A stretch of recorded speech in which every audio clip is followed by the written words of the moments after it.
Hey guys, how are you all doing today we want to make Nigerian puff puff. I sieve my 2 cups of flour for this recipe. I added in my grinded nutmeg, half teaspoon. Added in my 1 cup of sugar. I added in powdered sugar, that's granulated sugar. Added in a little bit of salt, pinch of salt. Added in red pepper. You can use fresh pepper if you don't have red grinded pepper. Use any pepper depending on your taste bud.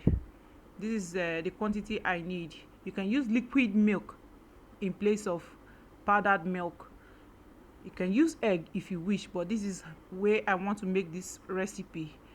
Now I added the yeast into the flour. This is another recipe altogether. The other one I taught you guys, I put the yeast inside warm water, but this one I'm not going to put it inside any water for it to rise. So I added everything inside the flour. If you can see how the whole thing, I added everything there so you can see it and make it easier too for one to understand. It's very easy. So now I go with my warm water. Check for your water so you don't over mix. Now this is the texture I want. I'm going to stir it very well, turn it very well. You can see how I'm turning it. Adding a little bit of water again to make it. Did you see the texture how it's looking? It's looking so good. Yes, this is where I want it. I don't want it to be too watery, but if you want it to a little bit stretchy as in light, you can add in little water bit by bit. Don't over add it so you don't get puff puff that will soak inside your oil. Now get your vegetable oil ready on the fire, whichever oil you prefer to use. If it's coconut oil, olive oil, anyone, set it on high heat. Let it be heating. Now you're going to cover this now with either foil, cling film, any plastic cover or towel for 1 hour. Allow it to rise.